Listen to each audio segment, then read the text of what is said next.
ত্ৰিদীপ বৰা যেহেতু আপুনি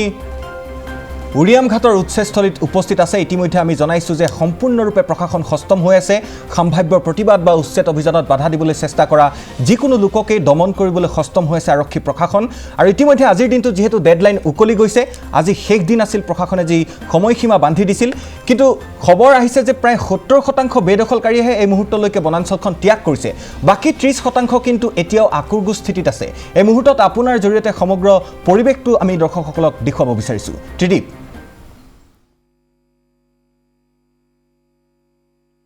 নিশ্চিতভাৱে চাওক মুখ্যমন্ত্ৰী ডক্টৰ হিমন্ত বিশ্ব শৰ্মাৰ উৰিয়াম ঘাটৰ যি উচ্ছেদস্থলী পৰিদৰ্শন তাৰ পিছতেই বন বিভাগৰ আচলতে ব্যাপক তৎপৰতা যোৱা শনিবাৰে ইতিমধ্যে বন বিভাগে যিসমূহ আচলতে বেদখলকৃত স্থান এই বেদখলকৃত স্থানত আচলতে গৈ আচলতে মাইকৰ যোগে ঘোষণা কৰিছিলে যে তেওঁলোকে 28 তাৰিখৰ দিনটো পিছত আচলতে যদি উঠি নাযায় তেনেহ'লে প্ৰশাসন ইয়াৰ বাবে জগৰীয়া নহ'ব আৰু এই মুহূৰ্তত যিহেতু মই উপস্থিত আছোঁ উৰিয়াম ঘাটৰ থানাৰ সমীপত আছোঁ আমি থানাৰ সমীপৰ আমি দৃশ্য দেখাব বিচাৰিছোঁ প্ৰথমতে এনেধৰণে আচলতে হাজাৰ হাজাৰ আৰক্ষী জোৱান আহি পেলাই অস্থায়ী শিবিৰ পাতি এনেধৰণে বসবাস কৰিছে যিহেতু কালিলৈ দিনটো পুৱা 8 বজাৰ পৰা আচলতে সমগ্ৰ আচলতে যি উৰিয়াম ঘাটৰ ৰেংমা সংৰক্ষিত বনাঞ্চলৰ উৰিয়াম ঘাটৰ যিসমূহ বেদখলকৃত স্থান এই স্থানসমূহত ইতিমধ্যে যিহেতু উচ্ছেদ চলিব উচ্ছেদৰ কাৰণে ইতিমধ্যে এনেধৰণে আচলতে আৰক্ষীৰ ব্যাপক তৎপৰতা দেখা পোৱা গৈছে আৰু এক কথাত ক'বলৈ গ'লে কালিলৈ দিনটো যিহেতু 11,000 ভূমিত উৰিয়াম ঘাটৰ যি 11,000 বিঘা ভূমি এই 11,000 বিঘা ভূমিত যিহেতু কালিলৈ বন বিভাগৰ আচলতে বুলডোজাৰ পৰিব এই যিহেতু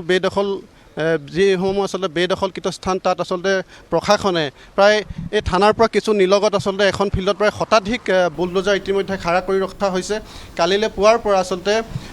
পুৱাৰে পৰা প্ৰশাসনে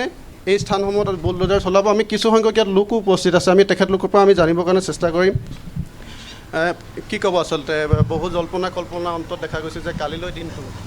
ৰাতিপুৱাৰ পৰা উচ্ছেদ চলিব আৰু এক প্ৰকাৰে ক'ব গ'লে অসমবাসী এটা ঐতিহাসিক দিনৰ সাক্ষী হ'বলৈ গৈ আছে হয় অসমৰ এটা সৰ্ববৃহৎ এটা উচ্ছেদৰ পৰিকল্পনাৰে মুখ্যমন্ত্ৰীয়ে অসমৰ খিলঞ্জীয়াৰ স্বাৰ্থত তেখেতে যিসমূহ আমাৰ বনাঞ্চল আছিলে অবৈধ বেদখলকাৰীসকলৰ কবলৰ পৰা মুক্ত কৰিবলৈ যি পদক্ষেপ লৈছে দহনশী মহকুমাৰ চুতীয়া ছাত্ৰ সন্থা আৰু বিভিন্ন দল সংগঠনে আমি তেখেতক আদৰণি জনাইছোঁ লগতে আজি দেখিবলৈ পোৱা গৈছে যে যুদ্ধসদৃশ পৰিৱেশত প্ৰশাসনে সম্পূৰ্ণ প্ৰস্তুতি প্ৰায় সম্পূৰ্ণ কৰি আহিছে কাইলৈ পুৱা 8 বজাৰ পৰা তেওঁলোকে আমাৰ এই যিসকল অবৈধ প্ৰব্ৰজনকাৰী আছিলে আমাৰ বনাঞ্চল ধ্বংস কৰি তেওঁলোকে ইয়াত বাসস্থান কৰি আছিলে তেওঁলোকৰ সেই ঠাইসমূহ বুলডোজাৰ চলাবলৈ যোজা কৰি আছে আমি প্ৰত্যক্ষ কৰিছোঁ যে প্ৰায় 70 পৰা 80% মানুহ ইয়াৰ পৰা গুচি গ'ল কিন্তু 30% কিছুমান দালাল চক্ৰৰ প্ৰৰোচনাত পৰি তেওঁলোকে এতিয়াও আকুগুজ হৈ সেই স্থানসমূহত ৰখি থকা আমি দেখিবলৈ পোৱা গৈছে তেওঁলোকক আমি অনুৰোধ জনাইছোঁ বা আমি সকিয়নি দিব বিচাৰিছোঁ যাতে প্ৰশাসনে যিটো পদক্ষেপ লৈছে সেই পদক্ষেপক সন্মান জনাই তেওঁলোকে স্বইচ্ছাই এই স্থানসমূহ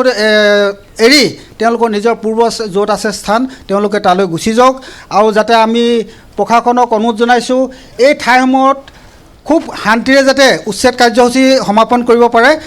এটা বিহিত ব্যৱস্থা ল'বলৈ আমি জনাইছোঁ লগতে এই সময়তে আমি আৰু এটা দাবী উত্থাপন কৰিছোঁ যে উচ্ছেদ কৰাৰ পিছত যিটো পৰিৱেশ সৃষ্টি হ'ব বা সেই ঠাইসমূহ যিটো এটা পৰিৱেশৰ সূচনা হ'ব সেই পৰিৱেশৰ সূচনাৰ পিছত কোনোবা আৰু অন্য বেদখলকাৰীয়ে তাক অধিগ্ৰহণ কৰিব নেকি সেই তাৰ ওপৰতো প্ৰশাসনে গভীৰ নজৰ ৰাখিবলৈ আমি প্ৰশাসনক দাবী জনাইছোঁ NSCNৰ প্ৰসংগ এটা আহিছে তেওঁলোকে যিসমূহ স্থান আচলতে উচ্ছেদ হ'ব লগা স্থানসমূহ তেওঁলোকৰ বুলি হয় আমি বাতৰিসমূহ আপোনাৰ সামাজিক মাধ্যমতে কিছুমান দেখা পোৱা গৈছে আমি যিমানটো দেখা পোৱা গৈছে কিন্তু সেইটো আমাৰ যিটো উচ্ছেদ হ'ব সেই উচ্ছেদস্থলীত নহয় কিন্তু তেওঁলোকৰ প্ৰশাসন বা তেওঁলোকে যিটো সংগঠন আছে তেওঁলোকৰ স্থানসমূহলৈ উচ্ছেদকাৰীসকল যাতে যাব নোৱাৰে তেওঁলোকে সেইটোৰ দিশত তেওঁলোকে সেই স্থানসমূহ টহল দিয়া আমি দেখিবলৈ পোৱা গৈছে কিন্তু হ'লেও আমি প্ৰশাসনক এই দৃষ্টিত আমি নজৰ ৰাখিবলৈ অনুৰোধ জনাইছোঁ যাতে আমাৰ স্থান হ'ব পৰা গৈ তেওঁলোকৰ স্থানসমূহলৈ গৈ পিনি আমাৰ তেওঁলোকৰ মাজত যিটো এটা সম্প্ৰীতিৰ বাৰ্তা আছে সেই বাৰ্তাটো যাতে বিঘ্নিত নহওক তাৰ প্ৰতি আমি নজৰ ৰাখিবলৈ প্ৰশাসনৰ অনুৰোধ জনাইছোঁ মুঠমাতকৈ গাঁও হিচাপত আপোনাৰ যথেষ্ট গাঁও আছে, প্ৰায় 20-25খন গাঁও হ'ব। গাঁওখনত আপোনাৰ ঘৰ হিচাপে কিন্তু কম আছে। একোজন ঘৰৰ মানুহত 100 বিঘা 200 বিঘা, কাৰোবাৰ 20 বিঘা 30 বিঘা, একেবাৰে নিম্নতম থকা মানুহজনো 10 বিঘা তলত মাটি দখল কৰি থকা নাই। গতিকে তেওঁলোকে কি হৈছে, ঘৰ হিচাপত যদি প্ৰশাসনে উচ্ছেদ কৰিবলৈ যায় খুব কম সময়তে ভিতৰত হ'ব। আৰু যদি যিসমূহ আমাৰ ইয়াত বৃহৎ অসমত চাগে হয়তো এনেকুৱা তামোল বাৰী আপোনালোকে ক'তো দেখিবলৈ নেপাব য'ত নেকি আপোনাৰ 100 বিঘা 150 বিঘা 200 বিঘা তেনেকুৱা ধৰণৰ তামোল গছ আছে। সেই এটা দালাল চক্ৰই কিন্তু এতিয়াও তেওঁলোকৰ সেই স্থানসমূহ সুৰক্ষিত কৰিবলৈ মানে বিভিন্ন ধৰণৰ কূট কৌশল ৰচনা কৰি বিভিন্ন অপপ্ৰচাৰ চলাই সংবাদ মাধ্যমত দিয়া আমি দেখিবলৈ পোৱা গৈছোঁ। সেই দুষ্ট চক্ৰত আমি দল সংগঠনবিলাকে কঠোৰভাৱে সকিয়নি দিছোঁ, তেওঁলোকে যাতে এইবিলাকৰ পৰা বিৰত থাকি অতি সোনকালে ইয়াৰ পৰা তেওঁলোকক আমি যাবলৈ দাবী জনাইছোঁ। আৰু এটা প্ৰশ্ন, আপোনাৰ শেষৰটো প্ৰশ্ন, এই যিসমূহ আচলতে তামোল বাৰী বিঘা যে তামোল বাৰী যিহেতু ইয়াত পাতিছিলে তেওঁলোকে, হয়, এই তামোল বাৰীৰ ক্ষেত্ৰত এতিয়া প্ৰশাসনে কেনেধৰণৰ যদি আমি বিচাৰোঁ সেই ঠাইসমূহ সুৰক্ষিত কৰি আমাৰ ভৱিষ্যত প্ৰজন্মৰ কাৰণে বা আমাৰ যিসকল খিলঞ্জীয়া লোক আছে, খিলঞ্জীয়া লোকসকলক যেনেকৈ আপোনাৰ গৰুখুঁটিৰ প্ৰকল্পত যেনেকৈ প্ৰকল্প লৈছে, ঠিক তেনেদৰে এই স্থানসমূহতো চৰকাৰীভাৱে কিছু আঁচনি লৈ আমাৰ যিসকল খিলঞ্জীয়া নিবনুৱা যুৱক যুৱতী আছে তেওঁলোকক যদি তেনেকুৱা প্ৰকল্পৰ দ্বাৰা সংস্থাপিত কৰি দিব পাৰে, আমাৰ সেই ঠাইসমূহ আমাৰ সুৰক্ষিত হৈ থাকিব, লগতে আমাৰ নিবনুৱাৰো কিছু এটা সমস্যা সমাধান হ'ব বুলি আমি আশা কৰিছোঁ। ঠিক আছে, ধন্যবাদ জনাইছোঁ। চুতীয়া যুৱ সন্মিলনৰ বিষয়ববীয়া আছে, কি ক'ব? হয়, আমি দীৰ্ঘদিনীয়া দাবী, তাৰপিছতে এতিয়া কালিলৈ দিনটোৰ পৰা প্ৰশাসনৰ বুলডোজাৰ পৰিব, 11,000 ভূমিত উচ্ছেদ হ'ব আৰু এক প্ৰকাৰ ঐতিহাসিক ক্ষণৰ সাক্ষী হ'বলৈ গৈছে গোলাঘাট বা অসমবাসী ৰাইজ। হয়, অসমৰ মুখ্যমন্ত্ৰী ডক্টৰ হিমন্ত বিশ্ব শৰ্মাৰ ঘোষণাৰ যি উচ্ছেদ ঘোষণাৰ আৰম্ভণিতে তেওঁ ঘোষণা কৰাৰ পাছতেই আমাৰ যিসকল বনাঞ্চলত বেদখলকাৰী আছিলে, বেদখলকাৰীসকল নিজে নিজে ঘৰ দুৱাৰ ভাঙি তেওঁলোক যাবলৈ আৰম্ভ কৰি দিলে। গতিকেলৈ এটা নিশ্চয়কৈ ত্ৰিদীপ বৰা, এইদৰে এতিয়া স্থানীয় দল সংগঠনৰ প্ৰতিনিধিয়ে প্ৰশাসনৰ এই পদক্ষেপক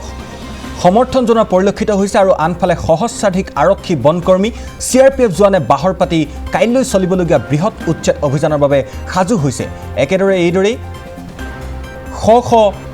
এক্সকেভেটৰ সাজু কৰা হৈছে প্ৰায় 11,000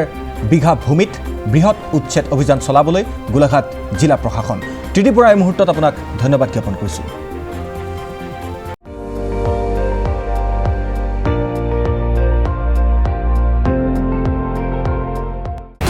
আপুনি চাই আছে ND24, সৰ্বশ্ৰেষ্ঠ নহয় সৰ্বোত্তমৰ দৌৰা।